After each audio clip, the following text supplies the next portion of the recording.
yote ya shetani, na ndio maana wakimfesi moja kwa moja wanaiangusha ngome, kwa sababu wana mamlaka ya Mungu. Sema amen. Hebu jipigia makofi kwako wewe, kwa sababu umepewa kuwa na uwezo wa kuangusha ngome za shetani. Sema amen.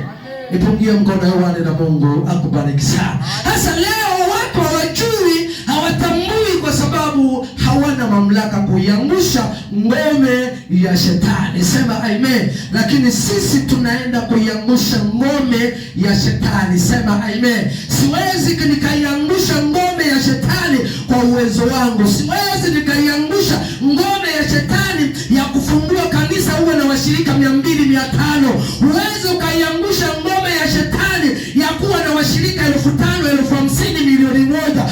Una uwezo wa kuiangusha ngome ya shetani ukiwa mwanafunzi wa Yesu. Hata mkiwa wawili, hata mkiwa watatu, hata mkiwa wanne, mna uwezo wa kuangusha ngome ya shetani. Elia aliweza kuiangusha ngome ya shetani, akawaua manabii 400. Hakuangalia uzuri wa nabii, hakuangalia uzungumzaji wa nabii, aliangalia ni nabii wa kweli. Nabii wa kweli anastahili kupewa heshima kwa Mungu, lakini nabii wa uongo anastahili kuuawa. Sema amen. Na ndio maana Elia hakuangalia ni nani anasema, hakuangalia ni nani anasimama, anaangalia kweli ya Mungu. Sema amen. Iliyobaki ni wanafunzi wa Yesu. Hatuangalii ni nani anazungumza, hatuangalii ni nani anasema, hatuangalia na watu gani, hatuangalia na watu wa namna gani. Tunaangalia ni mwenye kweli ndani mwake, aliyesimama anamtaja Yesu Kristo mwana wa Mungu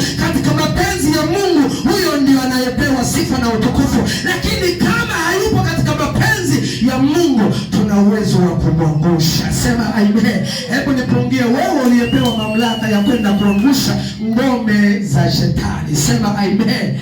Mwambie jirani yako, nimepewa mamlaka kuangusha ngome zote. Mwambie tena, nimepewa mamlaka kuangusha ngome zote. Sasa leo watu hawajui ngome za shetani zikoje. Mungu akubariki sana. Lakini mimi na wewe tunajua ngome za shetani zikoje. Sema amen. Ngome za shetani leo, shetani alitafuta ngome moja tu. Mungu akubariki sana. Akatafuta ngome moja, dunia ninaitekaje? Dunia inakuwa mikononi mwangu kwa njia gani?